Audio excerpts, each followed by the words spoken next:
এই আন্দোলনে ডাকটা কি দেওয়া হয়েছিল? বঙ্গবন্ধু বাংলায় বৈষম্যের ঠাঁই নাই। তারা মুক্তিযুদ্ধ স্লোগান দিচ্ছে, বঙ্গবন্ধু স্লোগান দিচ্ছে।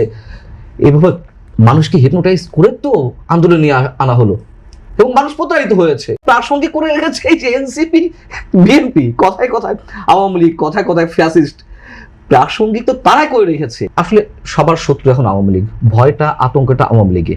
আওয়ামী বিরোধিতা এখন রাজনৈতিক পুঁজি, যেটি বাস্তবতা। জনগণ সিদ্ধান্ত নেবে কি আওয়ামী লীগকে বয়কট করা, মানে এইগুলোর বায়বীয় কথা তো জনগণের সিদ্ধান্ত না, আপনার জনগণের সিদ্ধান্ত আমরা আসি নাই, মানে সেটা কিভাবে জনগণ ভোটের মাধ্যমে, আমরা সেটাই বলতেছি যে ভোটের মাধ্যমে, সেই ভোটের মাধ্যমে নির্বাচন ছিল। আপনি কত দিতেন? তারা যদি জনগণ প্রত্যাখ্যান করতো, আমি 0% ভোট পেত, আমি সেটার এস্টাবলিশ হতো না। আমরা সেটাই বলছি যে আপনারা প্রত্যাখ্যান করে ঘটবে না, কিন্তু আমি সবসময় কখনো নির্বাহী আদেশে একটা রাজনৈতিক দলকে আমি সচেতন নাগরিক হিসেবে চাই প্রথমে, কিন্তু পরে দেখছে যে আসলে সবার শত্রু এখন আওয়ামী লীগ। ভয়টা, আতঙ্কটা আওয়ামী লীগে। কে যেন বলছিল, এনসিপি কোন নেতা নাকি, আওয়ামী লীগ তো প্রাসঙ্গিক না।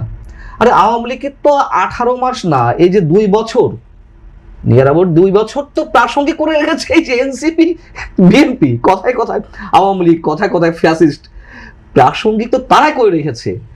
সো ভারত বিরোধিতা, আওয়ামী বিরোধিতা এখন রাজনৈতিক পুঁজি, যেটি বাস্তবতা। জামাতকে তো আওয়ামী লীগ নিষিদ্ধ করেনি 17 বছর, মানে 15.5 বছর। কেন করেনি? ওটা আওয়ামী লীগ রাজনীতি ছিল। আওয়ামী লীগ পারতো না 2009 এসে যেমন যুদ্ধাপরাধীদের বিচার করলো, জামাতকে ঠিক তখনই নিষিদ্ধ করতে পারতো না? রেখেছে কেন? জিয়ে রেখেছে। একেবারে 11th আওয়ারে এসে, 12th আওয়ারে এসে আওয়ামী লীগ নিষিদ্ধ করেছে। ওই সময় আমরা প্রতিবাদ করেছিলাম যে এইভাবে জামাতকে নিষিদ্ধ করে আওয়ামী লীগ কোনো গণতান্ত্রিক দলের পরিচয় দেয়নি। হ্যাঁ, করতো যুদ্ধাপরাধীর সঙ্গে, আমি মনে করি ব্যক্তিগতভাবে তার বিচার হওয়া উচিত। বাস্তবতা শুনুন রাজন, এই যে হাফিজ ভাইরা বা এই যে মাহফুজ ভাইরা কে কোন ভাবে বলছে আমি জানি না, সাবকনশিয়াসলি বলছে, কনশিয়াসলি বলছে আমি জানি না, যে না উনি তো বলবেন না, যেমন হাফিজ ভাই বলছেন যে Awami League is more better than Jamaat Islami. এই যে জামাতের সঙ্গে আওয়ামী লীগের তুলনা করা, এটা অটোমেটিক্যালি আমাদের মননে জন্মানো হয়েছে। অর্থাৎ মানে একেবারে 2 মেরুর 2টি রাজনৈতিক দল তো 71 ইস্যুতে। একটা আওয়ামী লীগ নেতৃত্ব, মানে স্বাধীনতা নেতৃত্ব দানকারী দল, আর স্বাধীনতা বিরোধিতাকারী দল হচ্ছে যুদ্ধাপরাধী সংগ্রহ হচ্ছে জামাত। এই যে আন্দোলনের ডিজাইনটা ছিল, এখন তো আবার ব্র্যাকেট না দিলে আপনারা বলবেন যে আমরা শহীদদের বা যারা নিহত হয়েছে তাদের অবমাননা করছি। অবশ্যই সাধারণ মানুষ নিহত হয়েছেন। এই আন্দোলনে ডাকটা কি দেওয়া হয়েছিল? বঙ্গবন্ধু বাংলায় বৈষম্যের ঠাঁই নাই। হ্যাঁ, যখন দেখা গেল আরে আওয়ামী লীগের বিরুদ্ধে এভাবে কথা বলা যাচ্ছে না, কেউ বলতে পারছে না, তাহলে এই তরুণরাই কথা বলছে, তাহলে এই তরুণরাই আমাদের সন্তান। এবং তারা কোন তরুণ? তারা মুক্তিযুদ্ধ স্লোগান দিচ্ছে, বঙ্গবন্ধু স্লোগান দিচ্ছে। এইভাবে মানুষকে হিপনোটাইজ করে তো আন্দোলন নিয়ে আনা হলো এবং মানুষ প্রতারিত হয়েছে। অবশ্যই সেই মানুষগুলোর কাছে আমাদের দায়বদ্ধতা রয়েছে, এবং সেই মানুষগুলো কাদের দ্বারা কজন নিহত হয়েছে সেটাও তো প্রশ্ন সাপেক্ষ বিষয়।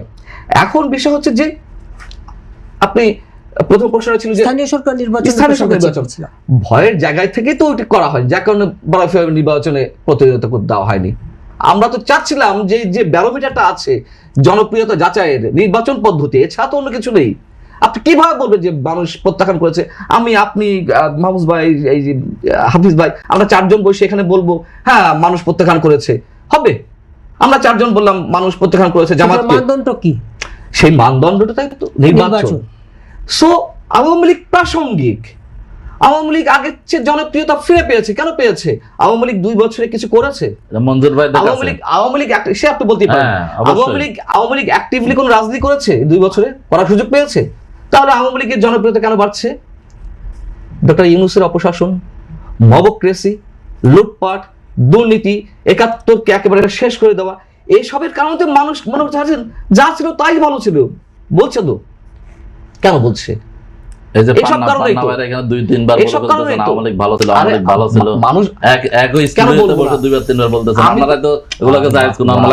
মানুষ বলছে সে কথা, আপনারাই তো বলেন। আপনারা তো আওয়ামী লীগ ছাড়া আর কোনো রাজনীতি নাই, ভারত ছাড়া আর কোনো রাজনীতি নাই। কি সুন্দর করে মাহফুজা বলল, আমরা তো দায়িত্বশীল বিরোধী রাজনৈতিক দলের মানে ইয়ে করতে চাই, ভূমিকা করতে চাই। কিন্তু ওনার দায়িত্ব থেকে মার্কিন শব্দ নিয়ে, আমি যে এত বারবার মার্কিন শব্দটাকে নিয়ে আমি আক্রমণ করছি, একটাবার বলেছেন উনি? বলেননি। দাসখত দিয়ে এসেছে, দাসখত দিয়ে এসেছে। আপনি ভারত বিরোধিতা, ভারতের আধিপত্যবাদ থেকে অবশ্যই আমরা মুক্ত হতে চাই, কিন্তু ভারতীয় আধিপত্যবাদ থেকে মুক্ত হয়ে আমরা সাম্রাজ্যবাদের দাসত্ব করব, হ্যাঁ, আর এক আমরা পাকিস্তানের প্রেমের সাথে আমরা মানে ফিস ফিস করব, আমরা তুরস্ক, আমরা এইগুলো নিয়ে আসবো। এইসব আধিপত্যবাদের বিরুদ্ধে যদি আওয়াজ উঠে তাহলে তো এখানে কোনোটাই প্রাসঙ্গিক না। অবশ্যই না। আমরা তো চাই, আমরা কারোর কাছে নতজন থাকতে চাই না। ভারত বিরোধী কথা আমি বলেছি কিনা যান ইতিহাস ঘেটে দেখুন, সময় ঘেটে দেখুন, আওয়ামী লীগের সময় কি বলেছে না বলেছে, এগুলো চর্বিত চর মানে বলতে চায় না নিজের কথা, এগুলো বারবার বলে যে উনি, আর ভাই প্রমাণ দেন কোথায় বলিনি।